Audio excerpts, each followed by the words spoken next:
वज़ीर-ए-आज़म साहब ने और वज़ीर-ए-आज़म ऑफिस से जो एलामिया आया है उसमें चीज़ें बहुत हद तक वाज़ेह हो गई हैं। अब हमें ये मालूम हो गया है कि ये कोई उस तरह का बड़ा फ़ौजी ऑपरेशन नहीं है जैसे कि माजी में हुए। मैं ये देख रही थी, बताया ये जाता है KPK में सूबे और कबायली इस्लाम में अब तक 21 फ़ौजी ऑपरेशन हो चुके हैं अंदाज़न, और इस दौरान शिद्दत पसंदों के साथ 8 मुआहदे भी हुए। लेकिन हमें ये तमाम तर मुआहदे तो होते रहे, लेकिन एंड में क्या हुआ कि तमाम मुआहदों की खिलाफ वर्जी होती रही और उनकी पाबंदी नहीं की गई।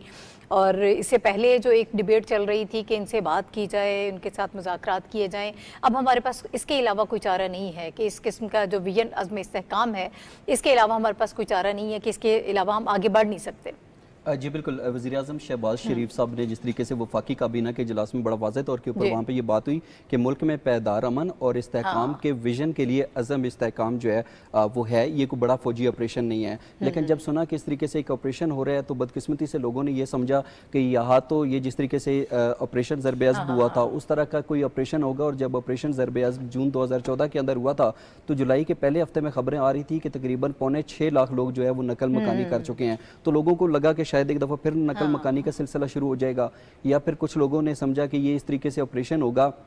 कि दहशत गर्दी के खात्मे के साथ साथ शिद्दत पसंदी से होता हुआ डिजिटल टेररिज्म के उसमें आ जाएगा और फिर लोगों को उस तरीके से उठाया जाएगा और लापता किया जाएगा। तो इसकी वजाहत हो चुकी है और बड़ा वाज़ेह तौर के ऊपर कहा गया है कि ये ऑपरेशन ज़रब-ए-अज़्ब की तरह का कोई फौजी ऑपरेशन नहीं होगा। लेकिन यहाँ पे ये चीज़ क्लियर करना ज़रूरी है कि हम ऑपरेशन ज़रब-ए-अज़्ब के बारे में जब बात करते हैं तो एक तासर ये दिया जाता है जैसे पता नहीं उसमें कितना नुकसान हो गया। नो डाउट के लोग नकल मकानी पर मजबूर हुए, लोगों की जो मुश्किलात थी वो बहुत ज़्यादा बढ़ी, लेकिन ये देखिए कि ऑपरेशन ज़रब-ए-अज़्ब के नतीजे के अंदर ही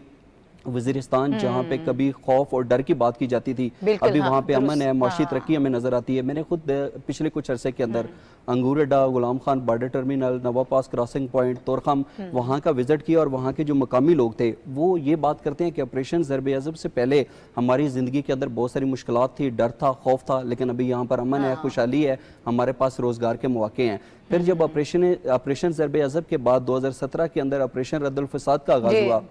तो उसका मकसद यही था कि चले हमने ऑपरेशन ज़रब-ए-अज़्ब के नतीजे में तो दहशत गर्दों को कुछ को मारा, कुछ जो है वो अफगानिस्तान की सरजमीन पे चले गए, लेकिन अभी जो पाकिस्तान के मुख्तलिफ इलाकों के अंदर जो दहशत गर्द अनासर हैं, उनके स्लीपर सेल्स हैं, जो सहूलतकार हैं, उनको ख़त्म करना है। तो फिर ऑपरेशन रद्दुल फसाद का आगाज़ हुआ और ऑपरेशन रद्दुल फसाद के नतीजे में पाकिस्तान के मुख्तलिफ इलाकों में सर्च ऑपरेशन हुए, कॉम्बिंग ऑपरेशन हुए, इंटेलिजेंस बेस्ड ऑपरेशन हुए और आज का 2024 का जो पाकिस्तान है